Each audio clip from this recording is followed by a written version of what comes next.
सर्ववेदांत सिद्धांतो गोचरम तम गोचरम महेशम सच्चिदानंदम सद्गुरुम प्रणतोस्म्यहम्। नमस्कार, आप सभी मित्रों का मेरे YouTube channel doctor Gopal Krishna Joshi में पुनः हार्दिक अभिनंदन एवं स्वागत है।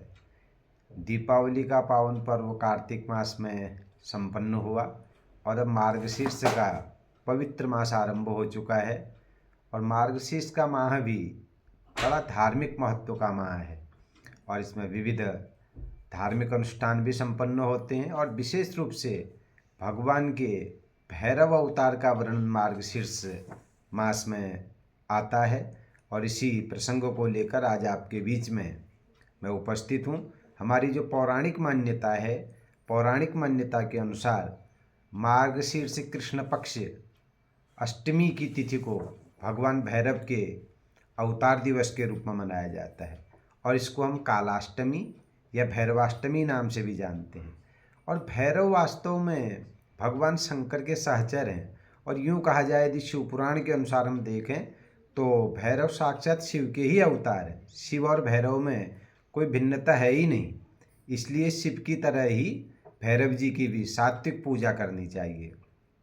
भैरवः पूर्ण रूपो ही शंकरस्य परात्मनः मूढ़ास्तम वै न जानन्ति मोहिता शिव मायया। शिवपुराण की सदरुद्र संहिता में ऐसा वर्णन आता है कि कई लोग भैरव और शिव में भेद समझते हैं। वस्तुतः भैरव और शिव एक ही हैं। भगवान शिव अलग अलग कार्यों को संपादित करने के लिए अलग अलग रूप में प्रकट होते हैं। कहीं उनका आशुतोष रूप भी है तो कहीं उनका रौद्र रूप भी है, इसलिए उनको रुद्र रूप भी कहा जाता है। तो इसी क्रम में संसार के विभिन्न कार्यों को संपादित करने के लिए भगवान शिव का भैरव के रूप में भी अवतार होता है और भगवान शिव का जो दंड देने वाला स्वरूप है वही काल भैरव स्वरूप कहा जाता है। और भैरव जी का जो ये अवतार है ये मध्याह्न में हुआ था, इसलिए भैरवाष्टमी या भैरव जयंती का जो पर्व है मध्याह्न व्यापिनी अष्टमी में ग्राह्य शास्त्रकारों ने बताया है। और भैरव जी शिव स्वरूप तो हैं ही, शिव का वाहन तो वृषभ है और प्रत्येक प्राणी को महत्व देने के लिए प्रभु ने अलग अलग वाहनों को भी स्वीकार किया है। तो भैरव जी का वाहन श्वान है, अतः श्वान सहित भैरव जी के मूर्ति की पूजा का विशिष्ट विधान इसमें बताया जाता है। और आसुरी जो संपदा है उनके प्रशमन हेतु और तामसी शक्तियों को शांत करने के लिए भगवान शिव ही अष्टभैरव के रूप में अवतरित होते हैं। और जिस तरह हम पार्थिव पूजन में भगवान शंकर जी की 8 मूर्तियों की पूजा करते हैं, उसी प्रकार भगवान भैरव जी के भी 8 स्वरूप माने जाते हैं और भैरव को भगवान शिव का परम प्रधान सेवक माना जाता है। इसलिए जहाँ भी भगवान शंकर जी की मूर्तियाँ होती हैं या शिवलिंग स्थापित होता है तो शिवलिंग के समीप ही भैरव की मूर्ति की भी प्रतिष्ठा की जाती है। कोई भी शिवालय ऐसा नहीं होता है जहाँ की भैरव मंदिर न हो। और वास्तव में जहाँ भी शिव समीप में आप ज्योतिर्लिंगों के पास में देखिए या कई अन्य शिवलिंगों के पास में देखें तो सामान्य रूप से वहाँ पर हम भैरव जी की पूजा करते हैं। तो ये भैरवाष्टमी की जो पावन तिथि है ये तो अपने आप में महत्वपूर्ण है ही है, लेकिन यदि रविवार या मंगलवार को ये तिथि पड़ती है तो इसका और भी अधिक महत्व बढ़ जाता है। इस बार तो यह तिथि 23 तारीख को है और शनिवार उस दिन पड़ रहा है, तो आजकल तो शनि के त्रास से भी सभी लोग दुखी रहते हैं, तो इसलिए भगवान शनि के वार में भैरव जी की जयंती हो रही, तो इसलिए भैरव पूजन और शनि पूजन विधिवत साथ साथ आप कर सकते हैं और षोडशोपचार भैरव जी को पूजें। और उसके बाद भैरव जी का जो मुख्य भोज है, भैरव जी को खिचड़ी चढ़ाई जाती है, कृष्णान्न जिसको शास्त्रीय शब्दों में कहा जाता है। और जो उड़द है, उड़द का एक विशेष भोज्य पदार्थ जिसे कि हमारे कुमाऊनी भाषा में बड़ कहा जाता है, लेकिन आप उसको पकौड़ा भी कह सकते हैं। तो उड़द की पकौड़ी बना करके भी भैरव जी को भोग लगाया जाता है। और भैरव जी का जो वाहन है वो श्वान है और श्वान जो है ईमानदारी का भी प्रतीक है, इसलिए उसको प्रसन्न करने के लिए मीठा भोजन श्वान को कराना चाहिए। और पूजन विधिवत संपन्न करने के बाद रात्रि में जागरण का विशेष महत्व बताया गया। अब आज इतना रात्रि जागरण तो कौन कर पा रहा है, लेकिन अपनी अपनी योग्यता, क्षमता और जो हमारी व्यवस्थाएं हैं उनके अनुसार हमको भगवान भैरव जी का विधिवत पूजन करना चाहिए। उपोष्य जागरम कुर्वन् सर्व पापै प्रमुच्यते मार्गशीर्षासिताष्टम्याम काल भैरव सन्निधौ। काल भैरव जी के निकट में जाकर के कीर्तन करें, उनका आराधन करें और भजन करें, क्योंकि भजन से ही जो है जीव की मुक्ति बताई गई है। इसलिए तामसी पूजाओं से दूर रहते हुए सात्विक रूप से भैरव जी का पूजन करना चाहिए। और ये भगवान शंकर का संहारक स्वरूप भी भैरव है, और त्रिगुणात्मक सृष्टि में भगवान शंकर को संहारक शक्ति का केंद्र माना जाता है। और भैरव रूप धारण करके प्रभु इस संसार को विश्राम विषयक कार्य अपना संपन्न करते हैं। और भैरव जी की जो मुख्य पूजा है वो बटुक भैरव के रूप में, काल भैरव के रूप में और आनंद भैरव के रूप में की जाती है। और भगवान शंकर जी की जो 8 मूर्तियां हैं, उन्हीं 8 मूर्तियों की तरह ही भैरव जी की भी 8 मूर्तियों का पूजन करना चाहिए। आज समय का भी सबके पास अभाव है, बहुत लंबी लंबी पूजाएं हम नहीं कर सकते, तो कम से कम भैरव जी के 8 नामों का उच्चारण करें। ओम अशितांग भैरवाय नमः, ओम रुरु भैरवाय नमः, ओम चंड भैरवाय नमः, ओम क्रोध भैरवाय नमः, ओम उन्मत्त भैरवाय नमः, ओम कपाल भैरवाय नमः, ओम भीषण भैरवाय नमः, ओम संहार भैरवाय नमः।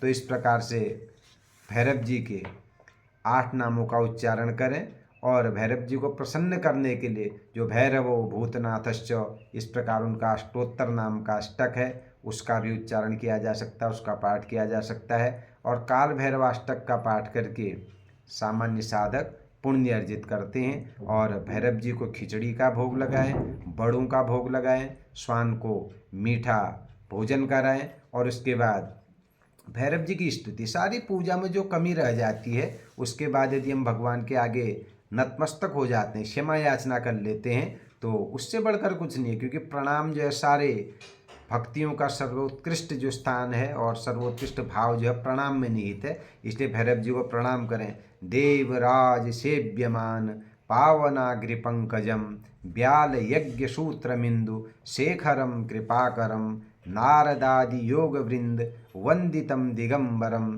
काशिकापुराधिनाथ काल भैरवम भजे।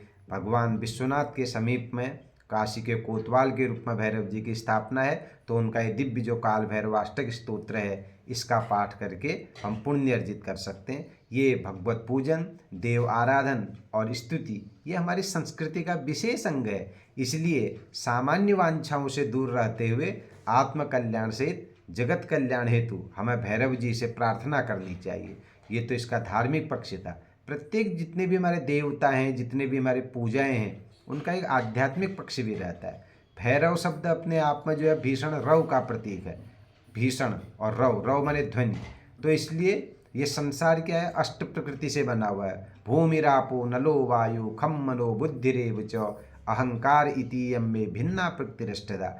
जिस प्रकार हमारी 8 प्रकार की प्रकृति है, तो उसी प्रकार ये प्रकृति ही हमारा प्रतिनिधित्व करती है। इसलिए भैरव जी को भी 8 रूपों में दिखाया गया है। तो जिस प्रकार अष्ट प्रकृतियों से अखिल ब्रह्मांड संचालित होता है, इसी प्रकार प्रभु अपनी 8 शक्तियों के द्वारा ही इस संसार का विश्राम भी दिखाते हैं। और इस संसार नाशवान है, इसलिए उस नाशवान संसार के मध्य हमें उस अविनाशी ब्रह्म का भी चिंतन करना है। और संसार के भय से तो सभी भयभीत हैं, इसलिए भव शब्द भय का वाचक भी है। तो उस मृत्यु के भय से, उन रोगों के भय से, सांसारिक चिंताओं के भय से बचने के लिए भैरव जी की उपासना अवश्य हर एक को करनी चाहिए। और भैरवाष्टमी का दूसरा नाम कालाष्टमी भी है। काल शब्द समय का वाचक है। हमें समय की महत्ता को समझना चाहिए। असली भैरव पूजन वही है। कालाष्टमी का असली अनुष्ठान यही है कि व्यक्ति काल की महत्ता को समझे। जो व्यक्ति समय की महत्ता को समझता है और समय के अनुसार निर्णय लेने की क्षमता जिसके अंदर होती है, उसी पर प्रभु प्रसन्न होते हैं। हमारे वहाँ पक्षियों को, पशुओं को भी महत्व दिया गया। भैरव जी का वाहन श्वान दिखाया गया। जहाँ शिव का वाहन वृषभ है, वो धर्म का प्रतीक है, वहीं भैरव जो है श्वान, ये अनालस्य का प्रतीक है।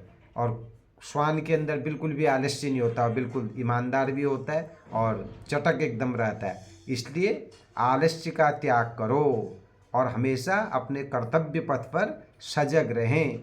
इसी को उनका वाहन जो श्वान है इस चीज़ को प्रतिष्ठित करता है और प्रतिपादित भी करता है। तो अपने इंद्रियों में नियंत्रण रखते हुए हम सदैव अपने कर्तव्य पथ में आगे बढ़ते रहें, यही कालाष्टमी या भैरवाष्टमी का मुख्य संदेश है। पुनः आप सभी को भैरवाष्टमी की बहुत बहुत शुभकामनाएं, और सब लोग अपने अपने भयों से बचने के लिए और अपनी संस्कृति के संरक्षण के लिए मार्गशीर्ष कृष्ण पक्ष की अष्टमी को, जो कि इस बार 23 तारीख को पड़ रही है शनिवार के दिन, आप सब लोग भैरव भगवान का पूजन करें और भगवान भैरव आप सभी का मंगल करें। इन्हीं शुभकामनाओं के साथ पुनः आप सभी का हार्दिक अभिनंदन और स्वागत है। नमस्कार।